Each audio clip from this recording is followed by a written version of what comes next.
Bos días a todos, moitísimas grazas pola súa atención. Comparezo unha vez máis para dar conta da situación actual da evolución da pandemia na nosa comunidade autónoma e tamén, por suposto, das medidas que vamos a seguir implementando. A día de hoxe son 603 as persoas que permanecen hospitalizadas nos hospitais de Galicia, un 9,2% do total de contagiados. Son 101 os pacientes que aínda están nas unidades de cuidados intensivos, o que supón o 1,5% do total de contagiados, e hai 5.816 ciudadanos que están nos seus domicilios con distinta intensidade dos seus síntomas. Lamentablemente, registramos neste momento a 464 falecidos, 360 nos hospitais de Galicia e 104 nas residencias da terceira idade. Evidentemente esta é a cifra que nos preocupa e esta é a cifra de familias que sufren e sufrirán para sempre a desaparición do seu ser querido. Estamos traballando para que non sigan este tipo de estatísticas, sin ninguna dúbida. Ese é o traballo diario de todos os profesionais sanitarios e de todos os profesionais sociosanitarios, e esta é a primeira preocupación de Galicia e, en consecuencia, a primeira preocupación do Goberno de Galicia. Neste momento hai unha serie de datos que, como ven sendo habitual, queremos compartir con todos vostedes. O número de test que estamos realizando xa ascenden a 74.000. 74.000 personas foron testadas con test diagnósticos para saber con exactitude si están infectadas ou, polo contrario, non o están ou non o estiveron. Desde o punto de vista dos datos, dentro do Sistema Nacional de Saúde, Galicia sigue comportándose con mellores datos sanitarios que a maioría das comunidades autónomas e que a media de España. A taxa de falecidos por contagiados é do 4,2%, xunto con Ceuta e Melilla somos os territorios con menos falecidos polo número de contagiados, o 4,2%, como digo, España está no 10,4%. E o número de falecidos polo porcentaxe de ingresados nos servicios sanitarios, volvemos a compartir xunto con Melilla, Asturias e Galicia os tres mellores datos, os tres menores datos dentro de toda deste drama. España está no 27,6% de falecidos tratados nos hospitais e Galicia está máis ou menos na metade, no 13,7%. Seguiremos traballando e isto é o que nos anima a seguir traballando contra a pandemia. E como ven sendo habitual, tamén damos a media de idade das persoas que faleceron en Galicia, está en 81,48 anos. Con estes datos, sabendo que o número de falecidos sigue sendo unha cifra moi importante e que seguimos tendo a persoas en UCI, por lo tanto, que seguimos tendo dificultades para parar en seco definitivamente esta pandemia, o certo verdade é que seguimos constatando a fase descendente, tanto do número de contagios como de pacientes nas unidades de cuidados intensivos, como con carácter xeral de número de hospitalizados. Os indicadores siguen a reflexar, como digo, unha melloría, se pode simplificar, na ocupación da unidade crítica, que é as unidades de cuidados intensivos. O número de pacientes en UCIs pasou de 178 no pico da pandemia a 101. Por tanto, unha disminución do 43% do número de ciudadanos, de pacientes que están neste momento nas UCIs na Comunidade Autónoma de Galicia. E hai un dato revelador. A día de hoxe hai menos pacientes por COVID nas unidades de cuidados intensivos que por outras causas sanitarias. Por conseguinte, non solamente doblegamos o incremento, estamos xa en fase descendente, sino que agora xa o número de pacientes que están nas UCIs por motivos cardiolóxicos, oncolóxicos, traumatolóxicos, etc., supera xa o número de pacientes que están pola infección pola pandemia do COVID.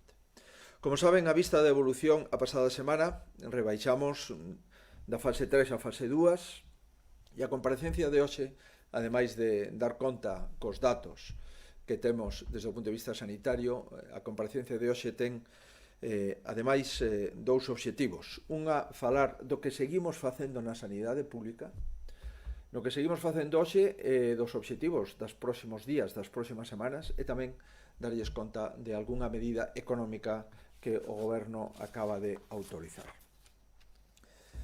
Como saben, nos reunimos todas as semanas coa Comisión dos Médicos e do Personal Sanitario que asesora o Goberno a través da Consellería de Sanidade, o Comité Clínico do Servicio Galego de Saúde, coa necesidade de seguir adaptándonos á nova realidade que empezaremos a vivir según vayamos transcurrindo os días que aínda nos faltan do estado de alarma. Quero, antes de nada, agradecerlle a este Comité Clínico a súa dedicación, a súa profesionalidade e o seu acerto. Entre outras cousas, este Comité Clínico elaborou de forma récord, en días, un plan de contingencia contra a maior pandemia que sufrimos no mundo nas últimas décadas e, por suposto, a maior pandemia que sufrimos nunca en Galicia, polo menos nas últimas décadas. En segundo lugar, este Comité Clínico foi o que monitorizou o pico epidemiolóxico, o que estuvo dando datos de forma continuada e constante, con distintas fontes, con distintos modelos matemáticos, apoiado tamén por profesionais da matemática en Galicia, de profesionais da enxeñería. Este Comité Clínico foi o que fixo a previsión das medidas a adoptar nas unidades de cuidados intensivos, foi o que diseñou os circuitos COVID dentro das urxencias, dentro das plantas de medicina interna, de infecciosos, en definitiva, o que diseñou os circuitos tamén nos centros de saúde e foi o que planificou os hospitales de campaña que nos daban tanta seguridade no caso de que foran necesarios. E gracias a todo isto, o que fixeron este Comité Clínico e o que van a seguir facendo, gracias a todo isto, no Servicio Galego de Saúde, nos hospitais de Galicia e nos centros de saúde de Galicia, podemos dar resposta a todos os que pelearon pola súa vida con independencia da súa idade. E isto creo que é de agradecer e o Goberno o quere facer expresamente.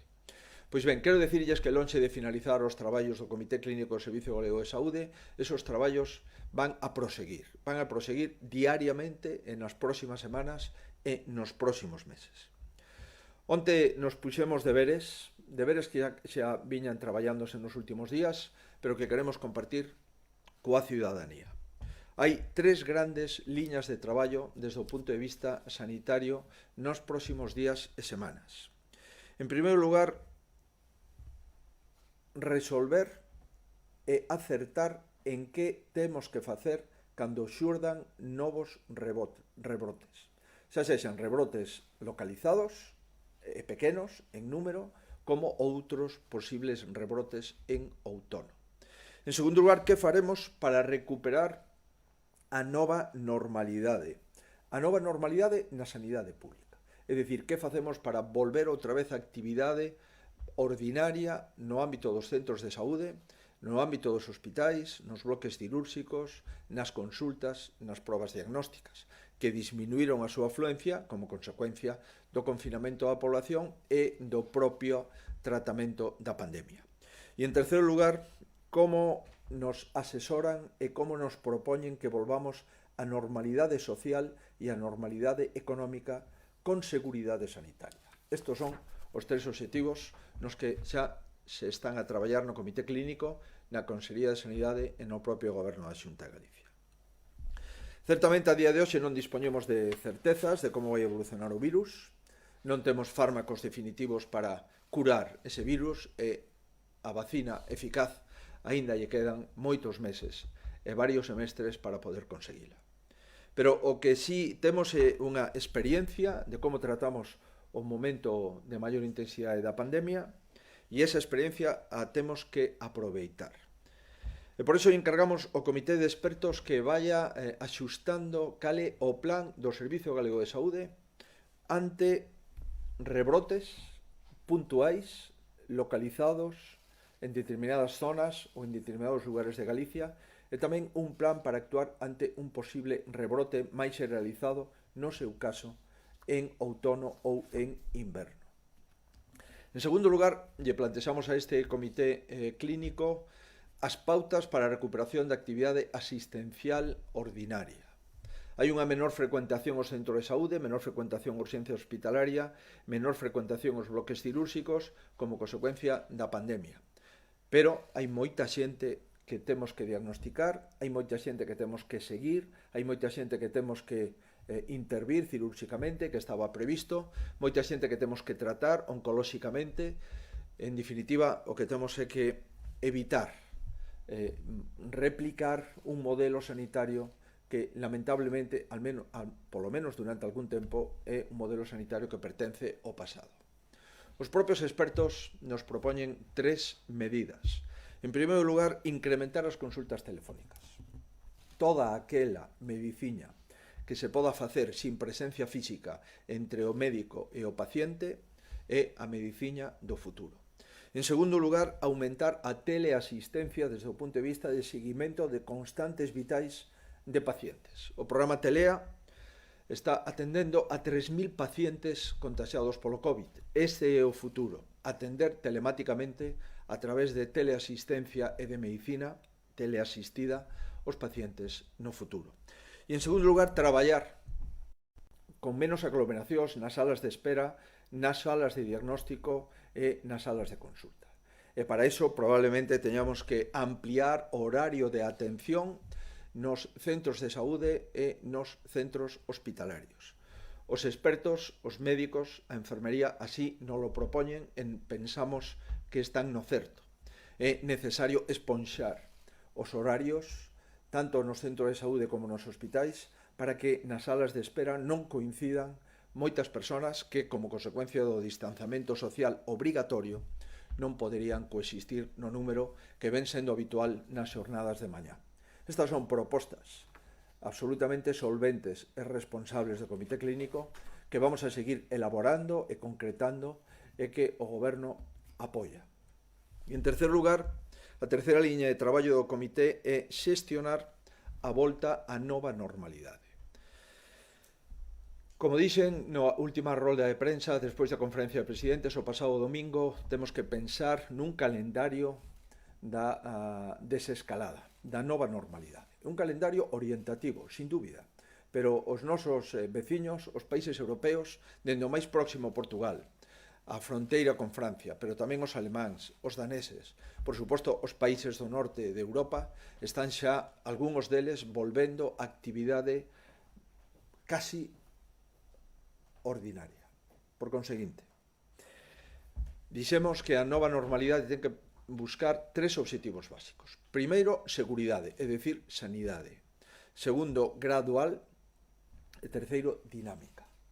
É o que lle encargamos o Comité Clínico é que nos diga como a nova normalidade podemos asegurar e podemos garantizar que o número de contagios non vai a ser exponencial en ningún caso e que si todos cumplimos a normativa que nos vamos a dar a nós mesmos, podemos volver ao traballo, volver á actividade económica, volver á actividade social con moitísimas garantías para volver outra vez a vida que coñecíamos. Non exactamente que coñecíamos con anterioridade, porque esa, mentras non haxa vacina ou tratamento eficaz, aínda quedan meses e semestres para conseguila, pero sí a esa nova normalidade que todos desexamos. Para iso, evidentemente, para recuperar a nova normalidade, queremos facelo, insisto, con todas as garantías sanitarias. Se non hai garantías sanitarias, non haberá nova normalidade. En primer lugar, seguimos esperando, lóxicamente, os plans do Goberno Central do Mando Único que dixo que aplicará para toda España. É o prudente e é o responsable. O responsable, se o Mando Único así o aboca, como ten abocado para sí, esa competencia exclusiva, é necesario coñecer cal é o plan do Mando Único. Pero, en segundo lugar, nos propoñemos poñernos en marcha para as medidas específicas en Galicia despois de coñecer o estudio epidemiolóxico que adiantamos é que o próximo xoves comenzamos. 50.000 persoas serán testadas nesta primeira fase, que poden duplicarse ata 100.000 personas nas dúas oleadas de estudio epidemiolóxico que vamos a realizar en Galicia. A partir do próximo xoves, nos centros de saúde, empeza a enquisa sanitaria e esperamos ter resultados nos 8-10 días despois da súa finalización. E en terceiro lugar, precisamente, a opinión dos expertos, os que lle encargamos un documento para contar co primeiro avance da desescalada económica e social con seguridade sanitaria. Pedimos un primeiro avance baseado, en primeiro lugar, na experiencia de outros países da Unión Europea, países veciños, e en segundo lugar, coñecido o estudio epidemiolóxico que comenzamos o próximo xoves. Cando teñamos, pois, ese estudio epidemiolóxico, poderemos presentar a proposta sanitaria da desescalada económica e social que Galicia considera oportuna. Evidentemente, neste proceso influyen moitísimos aspectos. O aspecto psicolóxico, o aspecto emocional, o aspecto económico, o aspecto social, pero se algo temos claro é que os requisitos sanitarios son os que deben de orientar todo este procedimento. O primeiro é a seguridade sanitaria da desescalada, da volta á nova normalidade. E se isto o conseguimos, todo o demais virá despois. Para tomar esta decisión, o Comité Clínico se desdobla en dous tipos de traballos, en dous tipos de cometidos. No primeiro equipo, que forman maioritariamente as persoas que xa viñan traballando no momento do pico da pandemia, estarán conformados, lóxicamente, por os responsables de urxencias, de UCIs, de medicina preventiva, de medicina interna e de infecciosos.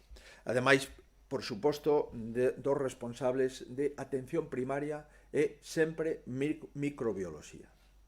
Agora, a estos responsables, onte engadimos especialistas no bloque cirúrxico dos hospitais. É dicir, en cirugía xeral, en oncoloxía, en digestivo, en uroloxía, en definitiva, persoas que agora van a empezar a incrementar a súa actividade para que todos xuntos estuden o plan de rebrote e, adicionalmente, o plan de incremento da actividade nos centros de saúde e nos hospitais. E o Comité Clínico forma un segundo grupo de persoal clínico especializado para plantexar a desescalada social e económica con garantías sanitarias. E aí reforzamos a atención primaria dunha forma moi importante. Os pacientes son dos médicos de familia e da enfermería comunitaria, e os pacientes volverán cada vez con maior intensidade aos centros de saúde, e os centros de saúde teñen que estar preparados con protocolos específicos e tamén con protocolos de comunicación a atención especializada hospitais. Reforzamos, pois, a atención primaria, tanto de medicina como de enfermería comunitaria, reforzamos a pediatría, incorporamos a xeriatría e tamén os epidemiólogos, e, por suposto, mantemos os profesionais de urxencias, do 061 e de medicina interna e tamén, por suposto, de microbioloxía. Nin que dicirte, digo que a atención primaria vai a xogar un papel cada vez máis relevante, e tamén lles avanzo que nesta planificación desta nova normalidade vai a ser fundamental os diagnósticos, e para eso a prevención e a epidemioloxía van a ser pezas clave para orientarnos. En esta liña, como xa viñemos trasladando, o Comité volveu a incidir nas medidas de seguridade. As medidas de protección. A primeira, a que nos temos que acostumar durante os próximos meses e semestres, o distanciamento social. 1,5 metros, 2 metros é a garantía de non ter contagios. 2 metros entre persoas é a mellor das proteccións posibles. A segunda, a hixiene continuada e constante de mans. E o terceiro, o uso de mascarillas en determinados lugares e contextos que concretemos. Quero facer especial fincapé na distancia social. De nada valen as mascarillas se non hai distancia social.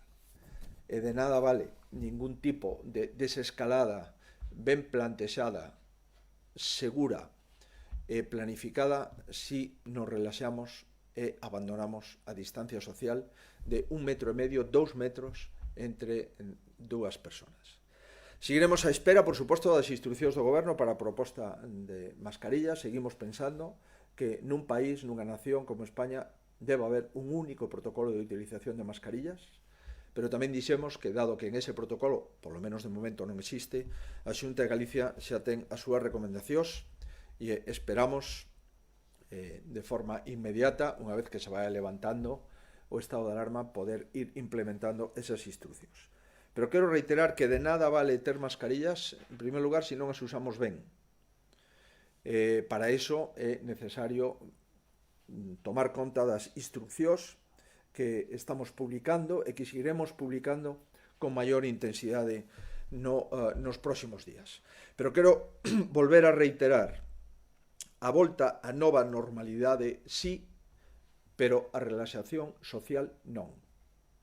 Si hai unha relaxación social, non poderemos volver á situación económica e social da nova normalidade.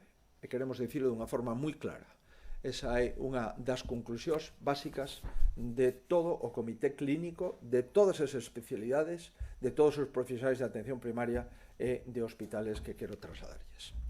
E por último, tamén quero comunicarlles un asunto que nos parece importante. Efectivamente, levamos semanas pedindo ao mando único que axilice o pago das prestacións, que axilice o pago dos salarios das persoas que están sufrindo un ERTE, un expediente de regulación temporal de emprego. Hai máis de 200.000 traballadores en Galicia que están en situación de ERTE, de expediente de regulación temporal de emprego. Miles de familias que están sometidas a esta situación laboral necesitan cobrar as súas nóminas. Nos parece que eso hai que facelo de forma inmediata. Somos conscientes de que hai miles de familias en Galicia que non cobraron e somos conscientes de que é necesaria a liquidez. O Goberno, no día de onte, despois de unha reunión coas Consellerías de Facenda, coas Consellerías de Economía, Industria e Emprego, e despois de validar esta medida polo Comité de Expertos Económicos, tomou a decisión de diseñar un acordo coas entidades financeiras para que os traballadores podan solicitar un anticipo das súas prestacións de forma inmediata. A Xunta, en consecuencia, avalará 1.500 euros por traballador, cun tope mensual de 750 euros cada mes, de xeito que cada traballador que un mes non cobre ten dereito a un anticipo de 750 euros, e no caso de que tampouco cobre o segundo mes terá dereito a outro anticipo de 750 euros por un importe global de 1.500 euros. Estamos tratando, pois, de dar solución a un problema evidente. Temos 30.000 expedientes, xa o 90% de todos os expedientes están informados e tramitados pola Consellería. Estamos informando todos os expedientes nos prazos que nos marca o Goberno. O 90% do total están informados. O 10% restante vai en función do día en que se presenta ese expediente. Aínda se están presentando expedientes de regulación temporal de emprego nos días onte e antonte, etc. Por lo tanto, nos o que vamos a intentar é, en primeiro lugar, cumplir taxativamente os prazos que o Goberno nos dá para informar e tramitar os ERTES e, adicionalmente, anticipar a nómina, polo menos 750 euros ao mes, para que un traballador poda aguantar durante ese mes. No caso de que leve 2 meses sin cobrar, outros 750 euros o segundo mes para facilitar a liquidez nas familias. Finalizo, evidentemente, que están sendo semanas dificilísimas. En primeiro lugar, para os que perderon os seus familiares. Sin dúbida tamén para todos, para os nenos que teñen unha expectativa de sair da casa o próximo luns, tamén para os adolescentes entre 14 e 17 anos, os cuales nos temos que dedicar e temos que mandar unha reflexión e unha mensaxe, espero que nos próximos días, porque podría ser a única parte de toda a poboación que quede confinada sine die, polo menos ata o día de maio, pero certo verdade é que estamos traballando en todos esos frentes, non nos esquecemos, espero que de ningún, e o que sí, volvo a agradecerlle o comportamento exemplar da ciudadanía galega. Esperemos que as administracións públicas estemos á altura dos cidadáns e, como sempre, coídense que o mellor que poden facer por vostedes mesmos, pola súa familia e por Galicia. Moitísimas grazas. Quedo a disposición dos medios de comunicación no caso de que haxa alguna pregunta. Sí, ya tenemos alguna pregunta. Radio Cadena Española dice que Pablo Casado le ha arrancado a Sánchez la creación de una comisión parlamentaria para negociar las medidas anticrisis y pregunta si aún se fía de que sus propuestas sean admitidas por el gobierno de Pablo Iglesias. Mire, creo que el presidente del gobierno tiene la oportunidad de encontrarse con el partido mayoritario en la oposición más responsable que ha habido en los últimos años.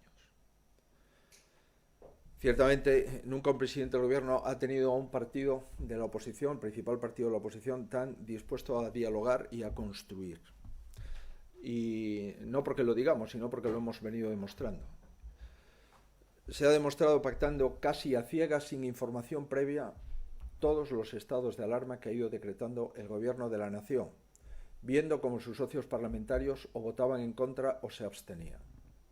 Y por lo tanto, espero que el presidente del gobierno ponga de su parte para que podamos entre todos buscar respuestas a la multitud de problemas que tiene apilados España. Problemas sanitarios de todos conocidos, 20.000 muertos, y problemas económicos y sociales de una dimensión todavía desconocida. Todos los parámetros que estamos previendo que puedan producirse en el ámbito económico y social, estoy convencido que todos esos parámetros se quedan cortos, que la realidad económica y social de España es peor de la que en este momento nos podemos imaginar. Por consiguiente, si pone de su parte y no aprovecha la oportunidad de tener al primer partido de la oposición en una situación de responsabilidad y de compromiso con España, podemos ser medianamente optimistas. Y para eso yo espero que el gobierno cambie de postura en relación con el líder de la oposición y cambie de postura en relación con la información y la transparencia que está teniendo con el conjunto de las fuerzas políticas y de las administraciones públicas. Nos Diario van traballar en protocolos que aseguren que a tecnoloxía que se emprega na teleasistencia é segura e que a privacidade das pacientes non se verá vulnerada? As tecnoloxías sanitarias teñen que ser seguras dentro de todas as capacidades tecnolóxicas máximas que dé o sistema tecnolóxico actual, evidentemente. Haberá algúns diagnósticos que se necesite presencia física do paciente, sin dúbida, pero as patoloxías que se protocolizan para ser atendidas a través de telemedicina son patoloxías comúnmente admitidas polas sociedades científicas. ABC refírese a que falaba da importancia do diagnóstico e do número de PCRs que está a aumentar nas últimas xornadas e pregunta se ten previsto seguir incrementando o número de PCR na comunidade. A comunidade non fai ningún diagnóstico sin unha PCR que o atestigue. Nos abandonamos a posibilidade de utilizar os test do goberno central para facer diagnósticos, porque os test do goberno central non distinguían si unha persona estaba infectada ou estaba sana. O único que facían é decirnos cando unha persona tivera relación co virus, pero non distinguía si esa relación co virus estaba superada e en consecuencia inmunizado ou si esa relación co virus nos estaba infectada nese momento. Por tanto, desbotamos os test fáciles para centrarnos nos test seguros. E os test seguros son as PCRs normalmente complementadas con outras técnicas ou con outros test adicionais. E o número de PCRs que fixemos en Galicia superan os 71.000. Por lo tanto, nos vamos a seguir facendo PCR para facer o diagnóstico veraz e o diagnóstico máis aproximado e máis fiable posible que, desde o punto de vista de microbiolóxico, está a disposición da sociedade científica non galega nin española, sino mundial. A resposta é que sí, vamos a seguir facendo PCRs para os diagnósticos fiables e non vamos a facer test que entendemos non garantizan ese diagnóstico definitivo. Tamén a respecto dos test, especificamente sobre o estudio epidemiolóxico que empeza o xoves, El Mundo pregunta si se podría concretar se se trata dun estudio serolóxico que detectará os anticorpos xerados, isto é, a inmunidade da poboación ou só os contaxios. Nos vamos a, espero poder contestar desde o punto de vista técnico, o estudio que vamos a facer é un estudio cos test de anticorpos completos, que son os test que comprou o Goberno Central, que entendemos que vale para facer enquisas epidemiolóxicas, enquisas sanitarias, pero non para facer diagnósticos definitivos ou diagnósticos certos. E o que nos vai a decir esos test é que persoas estiveron en contacto co virus, xa sexan persoas que pasaron ese virus e están inmunizadas ou que teñen todavía unha fase aguda de virus e todavía non están inmunizadas. Por tanto, o que nos vai dar o estudio epidemiolóxico é a porcentaxe de población que tivo contacto co virus, xa se manteña enferma ou xa este inmunizada. Eso é o que buscamos co estudio epidemiolóxico, é dicir, que porcentaxe de población galega tivo contacto co virus e que porcentaxe de población galega non coñece o virus, non tuvo ningún contacto co virus e, polo tanto, non está inmunizada. 4 Televisión, no sé si estiman cuánto se tendría que ampliar el personal sanitario para el nuevo modelo sanitario y, por otra parte, si además de mascarillas, distancia social y lavado de manos, los gallegos nos tendremos que ir acostumbrando a las mamparas. Los gallegos, igual que los españoles, los alemanes, los portugueses, los franceses, los italianos, pues nos tenemos que ir acostumbrando a lo que ya se están acostumbrando en algunos países del este, que están pues volviendo a la normalidad. Ayer veíamos cómo los alemanes están entrando en las tiendas para comprar y cómo los alemanes en todas aquellas tiendas de menos de 800 metros están comprando ya con normalidad. Y están comprando con distanciamiento social en el momento de ir a la caja, están comprando con distanciamiento social en el momento de elegir el producto. En definitiva, están cumpliendo las exigencias occidentales y comúnmente admitidas por las sociedades científicas, que es el distanciamiento social en primer lugar, la higiene continuada y constante de manos y el uso de mascarillas en determinados lugares y en determinados contextos de forma generalizada. Por consiguiente, esto es a lo que nos tenemos que acostumbrar. Pero ayer veíamos en ciudades muy importantes alemanas, pues entrando las gentes a comprar y a utilizar pues las tiendas de proximidad y los comercios de su barrio o de otras proximidades. Esto es lo que los españoles nos vamos a tener que familiarizar. En los servicios de salud, en este momento, desde el punto de vista de los mostradores de admisión de pacientes o de cita previa, ya están con mamparas instaladas desde hace ya varias semanas y eso se ha venido para quedar, por lo menos durante meses o semestres. Las mamparas me da la sensación que van a ser un instrumento muy utilizado y muy socorrido, no solamente en los centros sanitarios, sino también en determinados establecimientos de restauración, en determinados establecimientos de grandes almacenes, mamparas translúcidas de metacrilato o de otros productos que permitan ver, que permitan escuchar, pero que tengan una seguridad desde el punto de vista de todos los riesgos respiratorios que tenemos que evitar. Y otra que era una estimación del personal sanitario para el nuevo modelo. El nuevo modelo es desmasificar las salas de visita, las salas diagnósticas y las salas de espera de consultas y de lugares, centros de salud, en definitiva, de establecimientos sanitarios. Y por consiguiente no vamos a poder atender a tanta gente a la vez, vamos a tener que espaciar nuestros contactos y las visitas del médico con el paciente.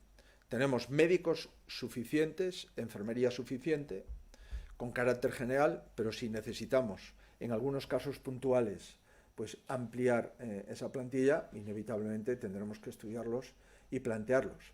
Pero el distanciamiento social en las salas de visita, en las salas de consulta, en las salas de espera, es una de las propuestas que ha hecho el comité de expertos. Ellos mismos tienen dos objetivos. En primer lugar, proteger a los pacientes y protegerse a sí mismos.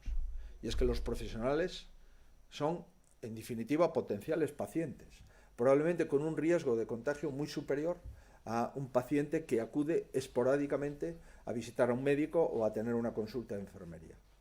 Por consiguiente, son los propios profesionales que se han de resguardar de los riesgos que conlleva el contagio y, por supuesto, también son los propios pacientes que se han de resguardar de ese riesgo por la proximidad entre ellos mismos en una sala de espera convencional donde podía haber 20, 30 o 40 pacientes esperando para 2 o 3 consultas de hospitales o varios pacientes para una consulta en un centro de salud. Pues ese espaciamiento social nos va a probablemente aconsejar un espaciamiento de los horarios de consulta y de pruebas diagnósticas en centros de salud y en hospitales públicos. Sobre isto, Faro de Vigo pregunta como vai ampliar os horarios co personal médico actual, se duplicarán a xornada, porque dixo en outras ocasións que non había médicos dispoñibles.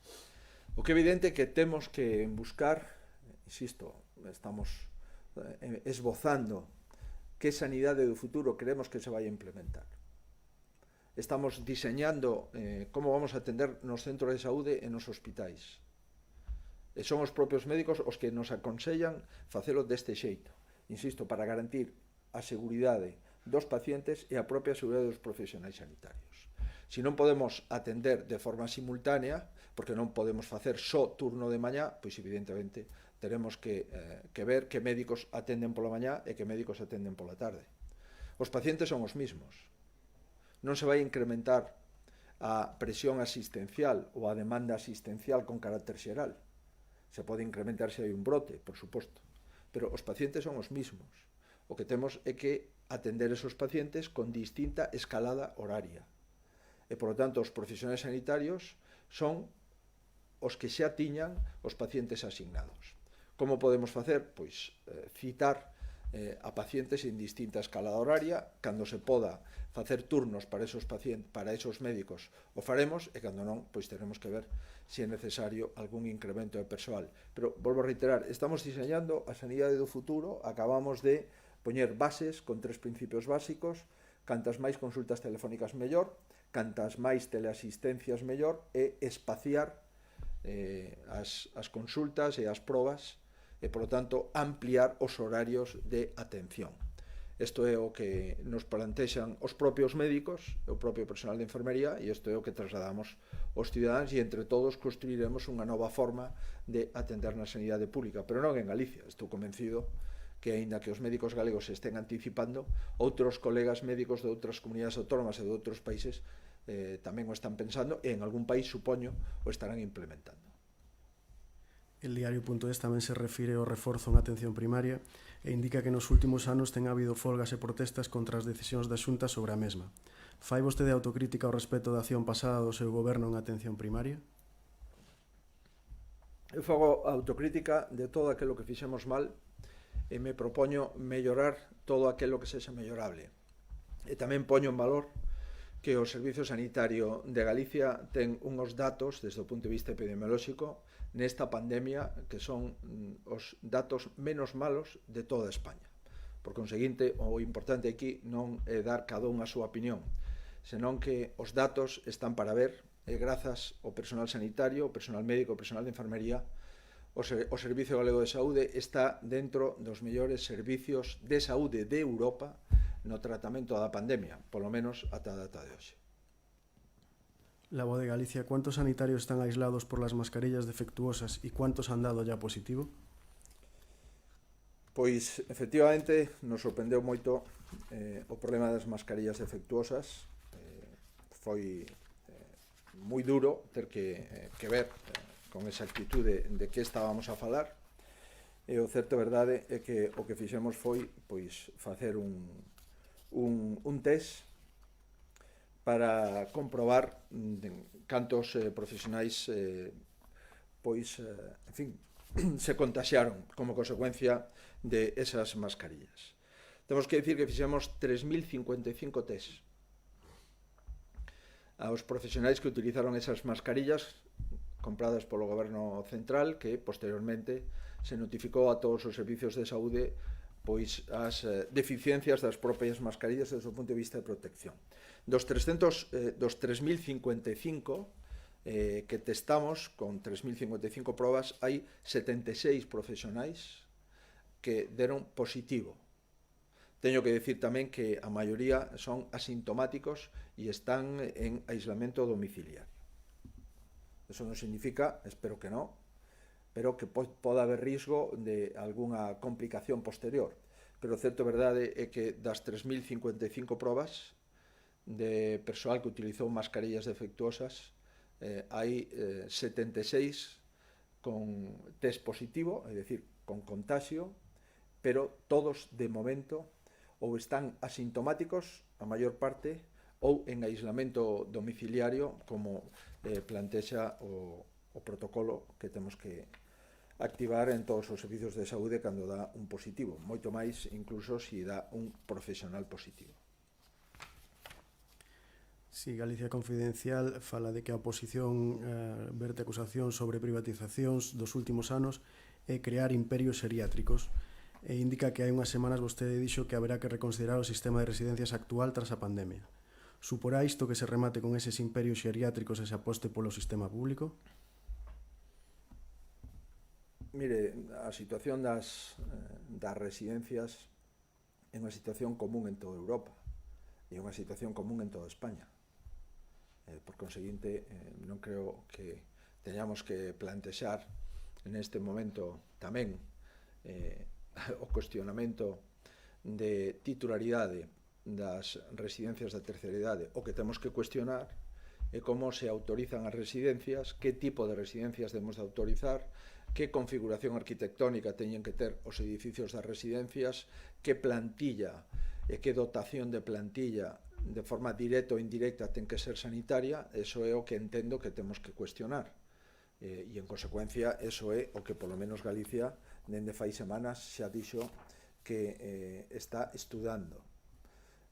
Tamén me someto a consideración e a comparación do comportamento dos problemas que temos nas residencias en Galicia cos problemas que hai na residencia no conxunto de España. E volvo a reiterar que o mellor que podemos facer para facer un bo diagnóstico e, en consecuencia, un tratamento eficaz é coñecer os datos das persoas que resultaron falecidas ou contagiadas no total de residencias de España. O goberno ten esos datos. As comunidades autónomas trasladamos esos datos. E volvo a reiterar que necesitamos coñecer esos datos. En primeiro lugar, porque temos que rendir homenaxe e respeto aos falecidos. En segundo lugar, as súas familias. E en terceiro lugar, para manter a credibilidade institucional de España. Estar ocultando datos de falecidos ou contagiados nas residencias é algo que non podo compartir de ningún xeito. E por iso, dende que tivemos información, estamos dando información en tempo real de número de positivos, de número de falecidos en residencias, de número de falecidos en hospitais provintes de residencias, e así o vamos a seguir facendo. Cadena Ser pregunta se a Xunta enviou ao Goberno Central unha proposta de desescalada para Galicia e, se é así, en que consiste? Acabo de referir que nós estamos traballando na desescalada, primeiro asunto. Segundo asunto, que mentras non teñamos finalizado o estudio epidemiolóxico non vamos a facer pública ningunha proposta de desescalada. E terceiro asunto, o Goberno Central é o único competente para autorizar a volta á nova normalidade, a desescalada, e iso quedou claro por parte do presidente do goberno. O presidente do goberno dixo que o único responsable e a única administración competente para autorizar a volta á normalidade é o goberno central. Tamén dixo que o goberno central fará un estudio epidemiolóxico e tamén dixo que a desescalada no goberno central estaba protagonizada polo Ministerio de Sanidade e pola vicepresidencia cuarta do goberno, e que se poría e que se pon en contacto coas comunidades para escoitar as comunidades.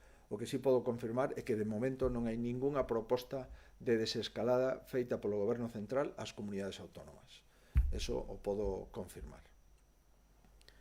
Europa Press quere saber se vostede vai participar na Comisión de Comunidades Autónomas prevista para o vindeiro día 30 no Senado.